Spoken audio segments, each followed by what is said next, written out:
Innovative Delivery Strategy by Philip Baskerville, and I have been invited to actually come and discuss and do a presentation on an innovative delivery strategy.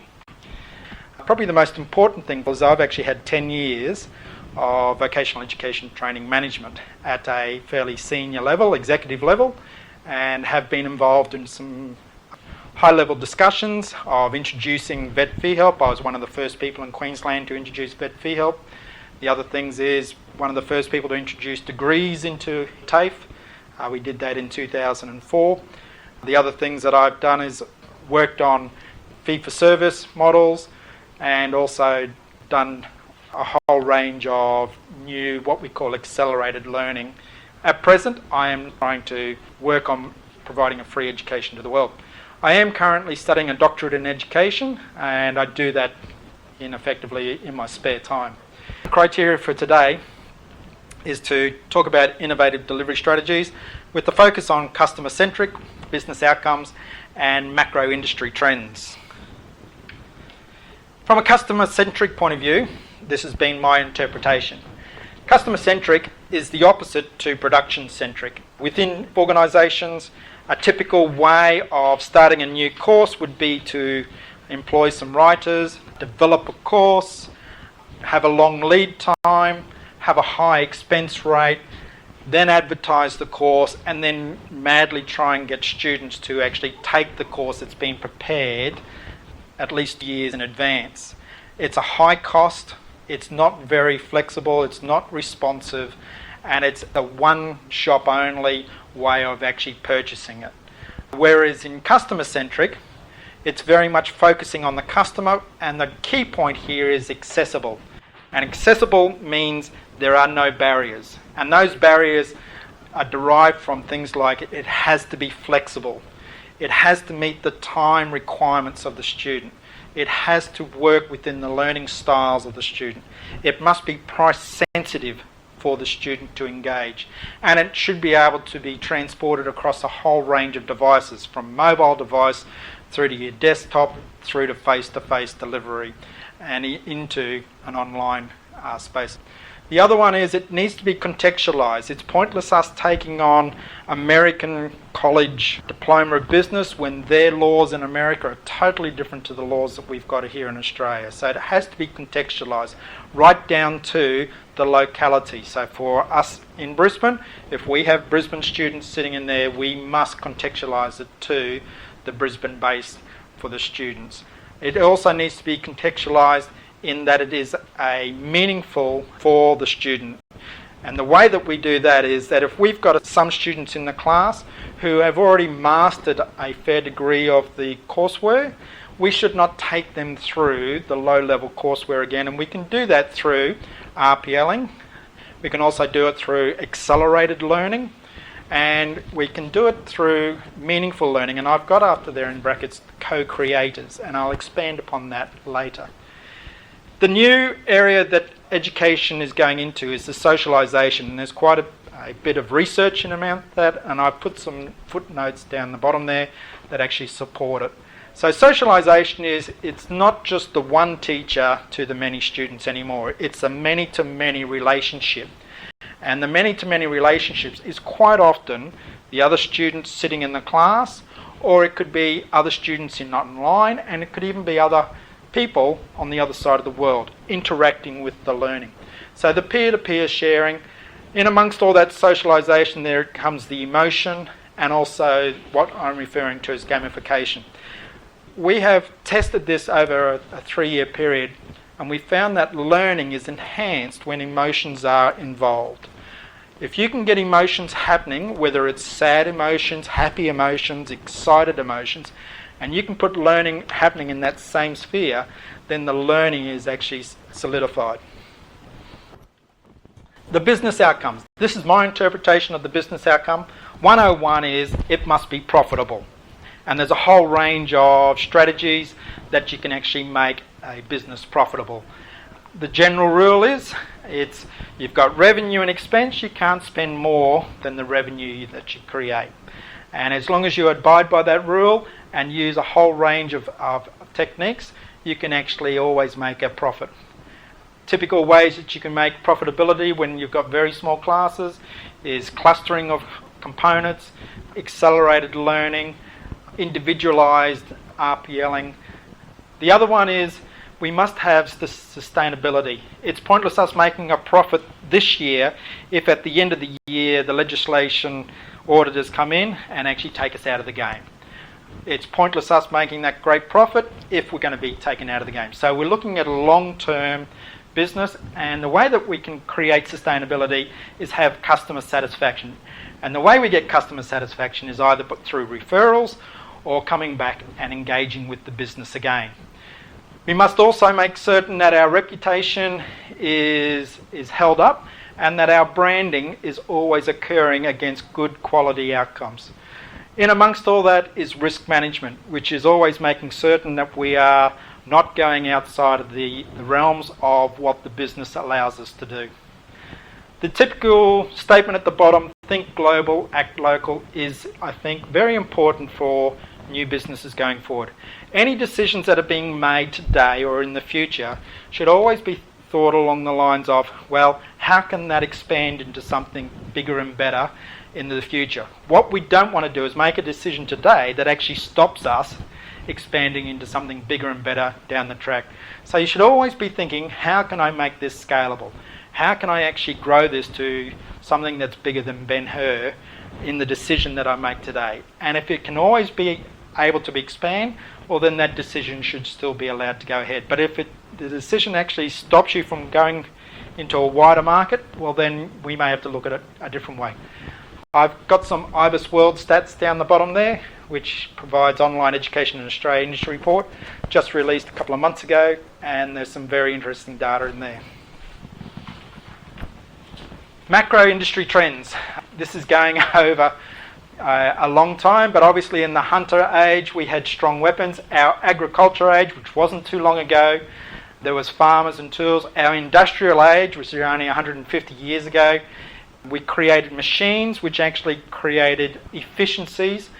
The information age was nothing radically new, because all it did was actually make the industrial age much more efficient and much more quicker and more time efficient. But today we're going into this new age which is totally different to the information age and industrial age, and it's called the conceptual age. This has been around, maybe discussed since about 2004, but there is a conceptual age where the main focus is we're going to create something. We're not just being efficient, but we're actually going to go into the creating side of our learning. And we're seeing that happening now, where content creation is now the new buzzword in SEOing, whereas previously that never used to occur. So it's this creating of information that is new and purposeful across the world. So the age comparisons. So when we look at the industrial age versus the conceptual age, in the industrial age, which is where most of our educational systems sit right now, it is sequential, logical, analytical. There's an awful lot of text involved in the industrial age. We analyse it in detail. We were very much doing the just-in-case classroom style, which was because we did not have access to any other information except for that information that was in our head. So the teacher would teach you just in case one day you needed to know that, and the teacher taught you that. And it was primarily on the knowledge and understanding, which is recalling the processes and being able to memorise and solve the problems. Whereas the conceptual age, I always use the word, you can start anywhere and you can finish anywhere. So it's non-linear, it's intuitive, and it's holistic. It always has the big picture in mind. It specialises in context, it synthesises the big picture, and it's in just in time. And the best way to do just in time is through the mobile technologies. And it's primarily in the higher order thinking of creating ideas rather than just recalling. So this is now the prime slide that I want to talk to, which is the innovative delivery strategy. I've made a bold statement here, and I've said in 2 years' time. So in 2 years' time, this is what I would like to see be happening. Obviously, it can't happen tomorrow, but in 2 years' time, I'd like to think that this is actually happening. One is the flipped learning. Flipped learning is where you do the pre-learning of underpinning knowledge using gamification before day one of class. So that enables more freeing up of time for the teacher to provide a more rich and meaningful face-to-face skills assessment. So effectively, day one of class, you're not just learning a list of stats or a list of data. You actually are, on day one in class, engaging with the actual skills that you are desiring to learn in that environment. Obviously, we as teachers would not take on face value someone to say, yeah, I've done the pre-learning, so there needs to be some type of feedback loop, and that feedback loop is some form of assessment. So there would be an assessment in that pre-learning. And there's nothing boring than just watching a talking head coming to you, so you actually have to do it in a motivative way, and that's where you use the gamification. You make it fun, you make it interesting. Khan Academy does this extremely well. Khan Academy has niched out an area in maths in the first instance, but they've widened their scope. And a simple gamification that they do is you can't go to the next step until you get 10 questions in a row correct. So if you're up to the 8th question, 9th question, you get one wrong, you've got to then get the next 10 correct. And so there's this challenge to make certain that you get 10 correct. And you're very careful on that 8th, 9th and 10th question to make certain that you get the right answer. And you'll only get the right answer if you go and do some research. So you actually learn and assess at the same time. And that seems to be the new way of that is learning is occurring, is that in the traditional classroom way, it was so inefficient for us to do assessment every 5 minutes, every one day, that we actually used to do assessment once a semester, because that was the efficiency model. With technology, you can actually now get a feedback loop happening or an assessment loop happening every 5 minutes for that student. And it doesn't cost us 1 cent extra. And so why not give the student that feedback loop? Yeah, you're doing well, you're doing well, you're doing well. Nah, you're stuffed up here, go back, relearn that bit. So it's a constant moving along, find your problem, go back one pace, move along till you eventually solve it.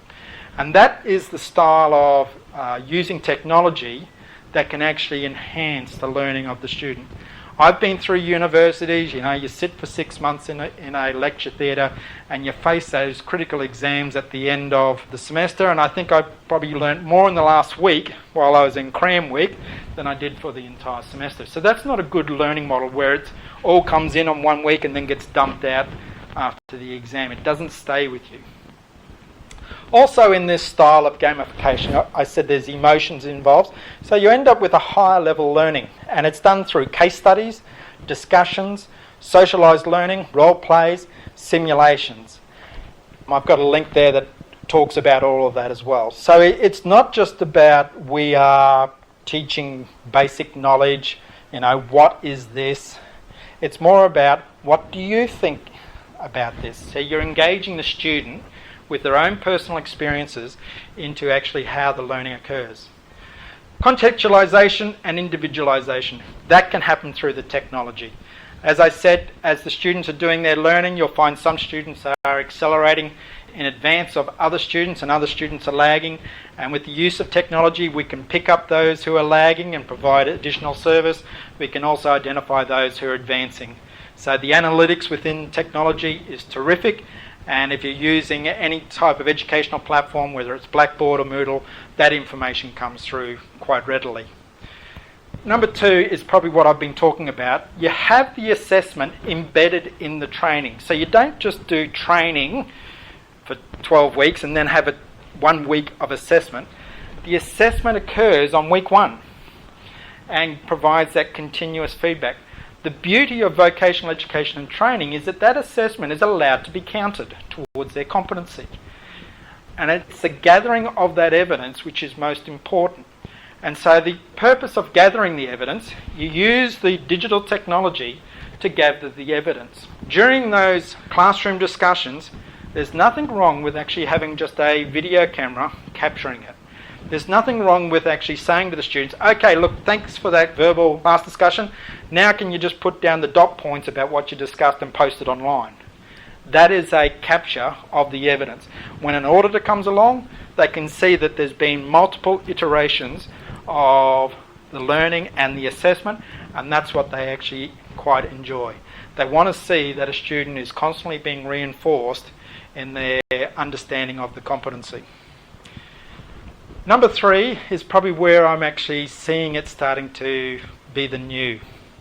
It's the crowdsourced digital content creation and sharing. Effectively what that's saying is that the traditional textbook, which was published in 2009 for 2016 next year, is no longer valid. We need to get content that is more like 2015 for our 2016 students.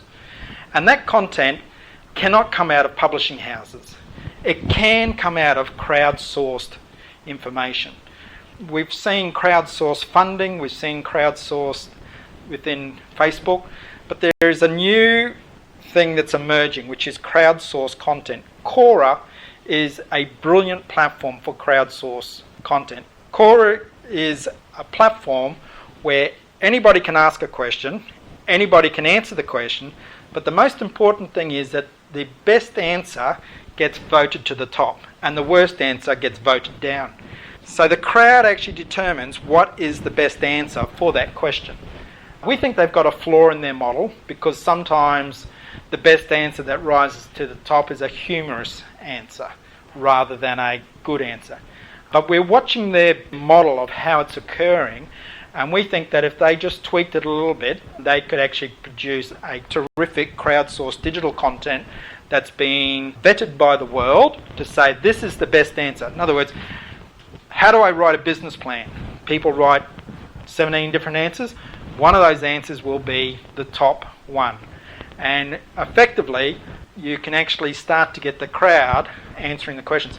We've been on there for, when I say we, I'm doing an awful lot of this educational experience with my brother. So he has 350,000 views engaging with him. And so he has just started from nothing 4 years ago to now having a following of 350,000 people who are watching his educational answers. So we are actually engaging and writing educational answers inside this platform and watching how the educational answer is always rising to the top. And we base it upon all of our skills training through our competencies that we're aware of, and we are actually slowly creating what we think is crowdsourced digital content for a number of vet products.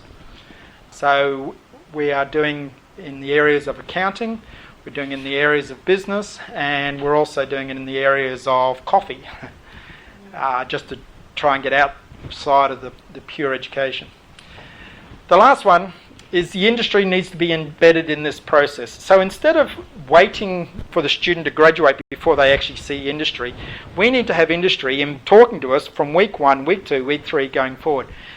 It's not so much that the industry come in and actually train or teach us, but the industry is actually as a resource, and they are there to either answer questions or to actually ask the questions. So it's the Q&A process, but it can be either or.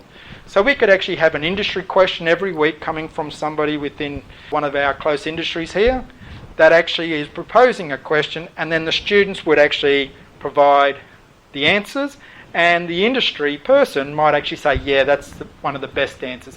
And you can do that on a whole range of platforms. We've seen it done very successfully on Facebook, where you post a question on Facebook and you get a whole series of answers. We've seen it done on Twitter as well.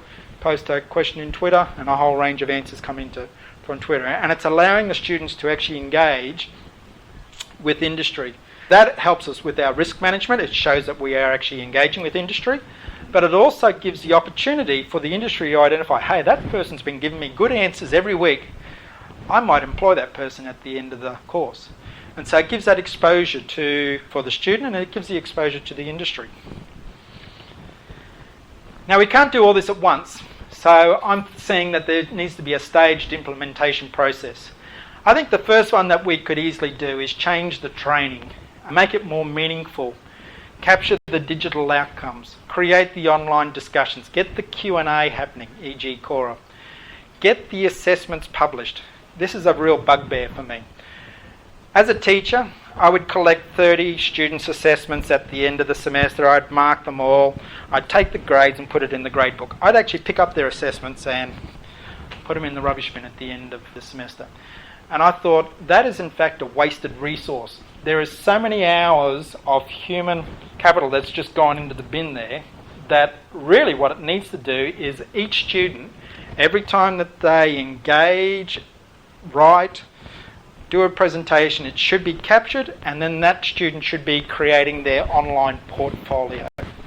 And that online portfolio helps them with their reputation, it helps them to get known within the industry, it helps them to actually maybe start a business going forward, because people go, this person seems to know an awful lot about electronic advertising, so I might employ that person in my marketing department. We've been experimenting with that as well, and we can get to page 1 of Google with students quite easily. So we get students onto page 1 of Google because what they write, Google loves. Google's got their black algorithm that works, and for some reason Google loves anything that is written in an educational manner.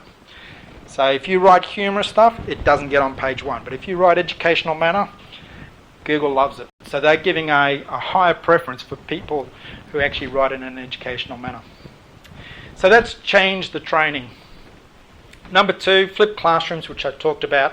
Flipped classrooms actually requires the educator or the trainer to actually have produced all of the material before day 1 of class, because they need to actually put it up. And we can't get that happening immediately. That would probably at least take a 6-month process. Number 3 is this vision that I've always had, and it's called the Christmas tree effect or the Christmas tree teaching. This is my own analogy. It's basically the best way to learn something is to actually teach it, and that's been proven time and time again. So why can't a diploma student teach a Certificate 3 student? And then the Christmas tree effect is from that. Why can't the Certificate 3 student teach the Year 9 student? And then why can't the Year 9 student teach the Year 5 student, the Year 5 student teach the Year 1 student? It's a sort of like a Christmas tree. And it is something that doesn't exist yet. And it's something that I believe is capable with all of our technology. It will tick all of the boxes of productivity. It will tick all the boxes of business opportunities. It ticks all the boxes of giving the students online reputation. It helps the students learn because they learn by actually teaching. It has a benefit for each level as it goes down because it's actually a free style of learning. And the only thing that's actually stopping us is effectively an organisation to put it into practice. So that's one of my ways going forward that I think we can actually do free education to the world. Like, we don't need a professor in business to be teaching a Certificate 3 student in China. But we can have Australian diploma students doing that. So the innovative delivery strategy. I was asked to do customer benefit and business benefit. So I identified 4 points from the previous slide, which was flipped learning, assessment embedded in the training, crowdsourced digital content, and industry embedded. And I've brought it down into these 2 columns. So there's my 4 points: flipped, skills assessment, crowdsource, and industry. So from the customer benefit, in the flip, you get more meaningful face-to-face engagement. Rather than the student on weeks 1 and 2 going, oh, I'm bored, I've heard all this before, hopefully on week 1 and 2 they are actually taken into the rich part of the learning that they are desiring. Also from the customer in the skills assessment, if the skills assessment's happening in class and happening in a regular format, 1, it is fairer, especially for those where English is not their first language. It's also more relevant, and a higher learning retention occurs. In the crowdsourced content, effectively the student is publishing their work into the online environment. This provides them an online reputation and will help them with their online portfolio, which I'm hoping would help them in securing a job, because the employer would be able to look them up on the internet, and instead of seeing lots of Facebook posts of them having party, they would actually see on page 1 of Google everything about academic articles. Also for the industry, the student will actually come out more job ready.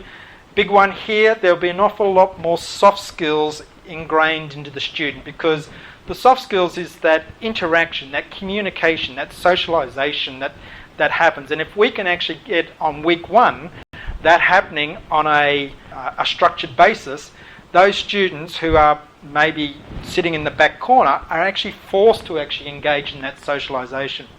It provides a holistic level of learning, and it aligns with the conceptual age. From the business, flipped learning, and this is where the profitability can come in, you get increased customer satisfaction.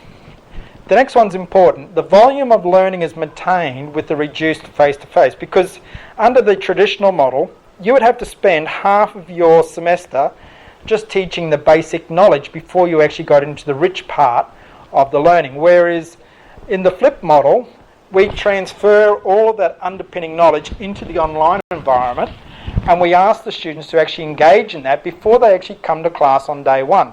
So on day one to the end of the semester, you are getting involved in that rich part of education, rather than going through all the facts and figures and the knowledge.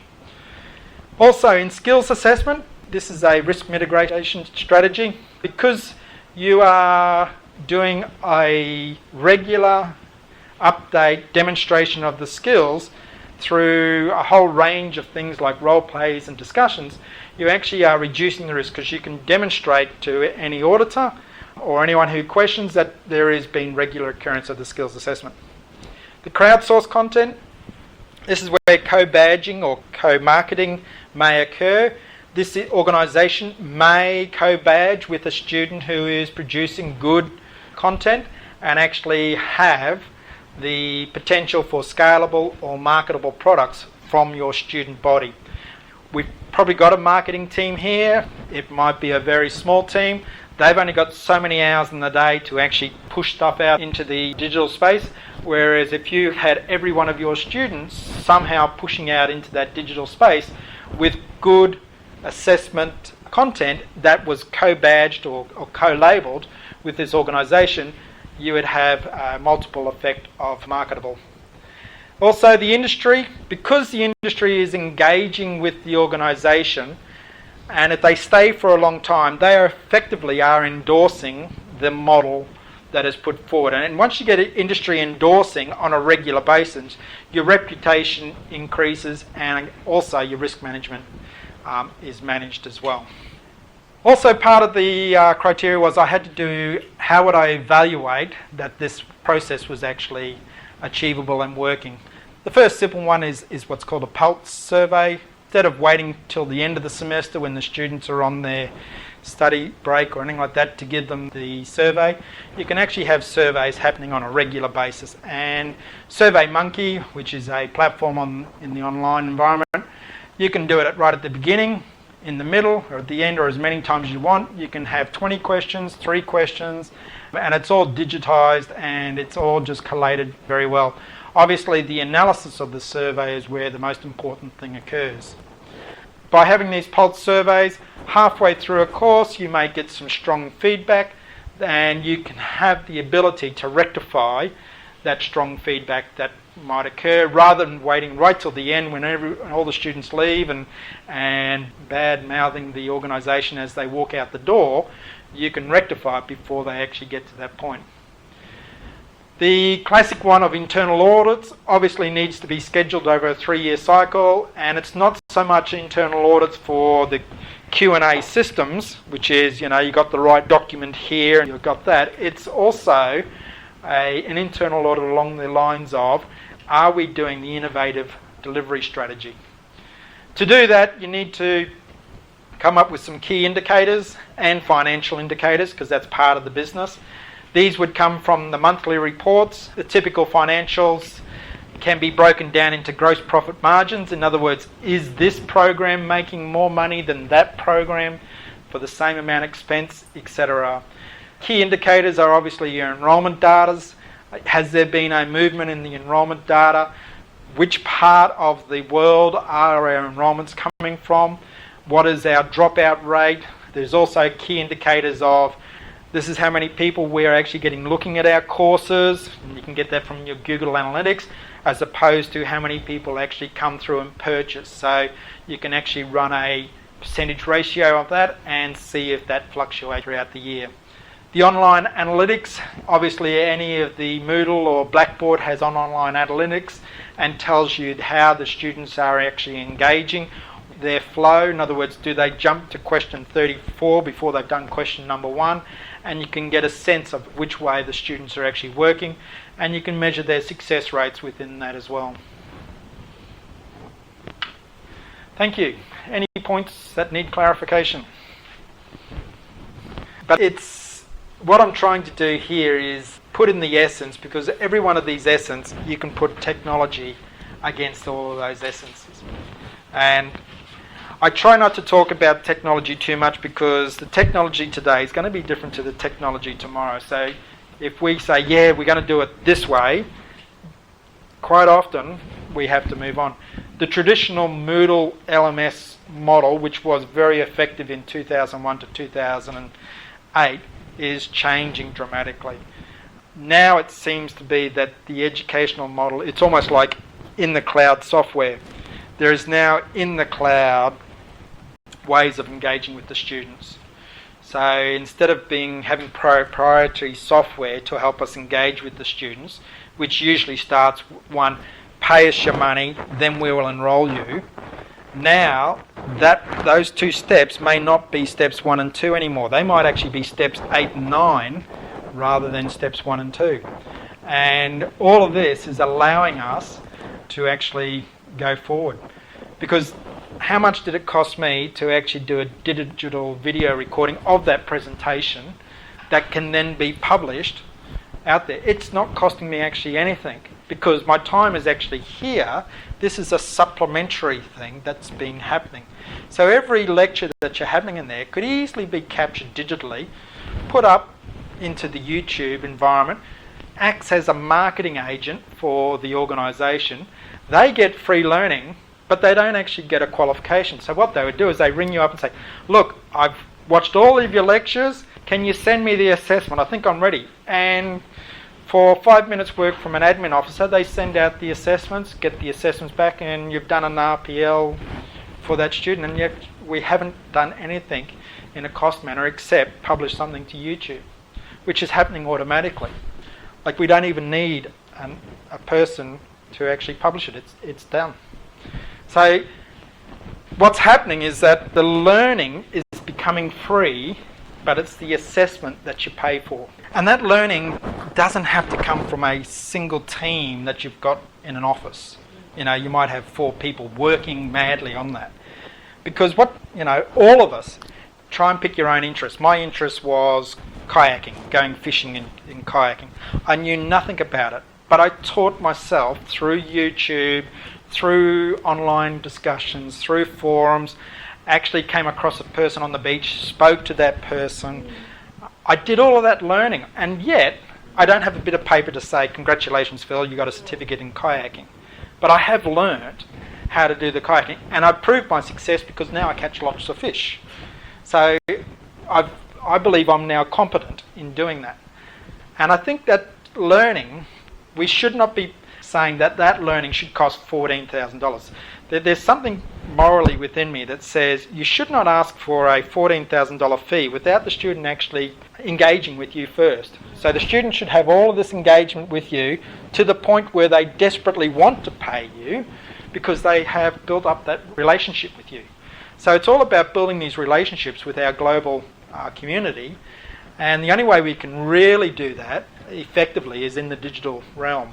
So I think digital realm first. From the digital realm will fall out localities, and those localities can either be one or two. They can either be owned by the organisation or affiliated with the organisation. I've developed a model where you have in-country tutors. So we provide digital learning. If the student in a remote country requires assistance, they can either do it digitally back to the organisation, or they can go to a location in that remote country and there's a tutor who's same language, same culture, can assist them with their face-to-face. Then when the assessment happens, that tutor actually does the initial assessment, and then what happens is the organisation then does a quality check of the assessment, and then can issue an Australian qualification in amongst all that. So I think that's how we can do global education in a low-cost model. It has to be low cost because 3.5 billion of the population only earns $2 a day, so we have to get down to that low cost. And the only way you can do low cost is by having a mass market through a digital format.